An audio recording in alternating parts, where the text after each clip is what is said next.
Jason ஒருத்தர் அவரோட ஃபேமிலியோட வெளியே போலான்னு பாக்குறப்ப வீட்டுல இருந்து வெளியே போற எந்த டோருமே அவரால் திறக்க முடியல. கண்ணாடியை உடைச்சும் பாக்குறப்ப கண்ணாடி நொறுங்குதே தவிர அதை உடைச்சு வெளியே போக முடியல. இதே டைம்ல வெளியே நல்லா மழையும் பொஞ்சுக்கிட்டு இருக்கு.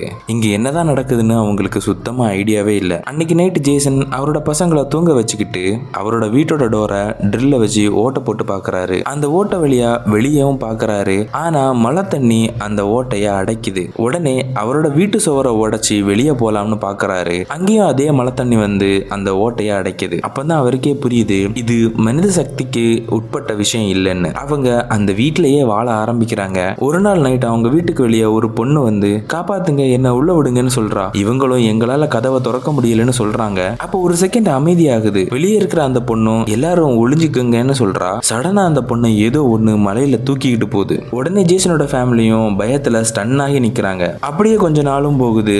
மழை பொஞ்சாலே இவங்க விண்டோல இருக்கிற கர்ட்டனை போட்டுறாங்க. அப்படி ஒரு நாள் மழையும் போயுது, கர்ட்டனையும் போட்டுறாங்க. ஆனா ஜேசனோட பொண்ணு விண்டோ கிட்ட இருக்கிற செடியை எடுக்க போறப்ப அப்ப அந்த கர்ட்டனை கொஞ்சமா விலக்கி விட்டுறா. உடனே அவங்க வீட்டு விண்டோல ஏதோ ஒரு உருவம் வந்து நிக்குது. நல்ல வேளையா அந்த உருவம் வரவும் கர்ட்டனும் க்ளோஸ் ஆகுது. ஜேசனோட ஃபேமிலி அமைதியா இருக்கிறாங்க. உடனே அந்த உருவமும் அங்கிருந்து போயிருது. அப்படியே 7 வருஷம் ஓடிடுது. வீட்டிலேயே காய்கறி எல்லாம் வச்சு சாப்பிடுறாங்க. இவங்களை இப்படி லாக் பண்ணி வச்சிருக்க மான்ஸ்டரை பிடிக்கணும்னு நினைக்கிறாங்க. அதுக்காக ஒரு ட்ராப்பும் செட் பண்றாங்க. அன்னைக்கு மேல நல்லா பொஞ்சி வீடு முழுக்க தண்ணியா இருக்கு. அந்த மான்ஸ்டரும் வருது. இவங்க வச்ச ட்ராப்லயும் மாட்டுது. ஆனா அதை பார்த்த ஜேசன் அதை எதுவுமே பண்ணாம அதை அந்த ட்ராப்ல இருந்து விடுவிச்சு விட்டுறாரு. அதே டைம்ல அந்த வீடுமே கொலாப்ஸ் ஆக ஆரம்பிக்குது. அந்த மான்ஸ்டர் அவங்களுக்காக இவ்வளோ நாள் லாக் பண்ணி வச்சிருந்த அந்த டோரையும் ஓபன் பண்ணி விடுது. இவங்களும் அந்த வீட்டுல இருந்து வெளியே வர்றாங்க.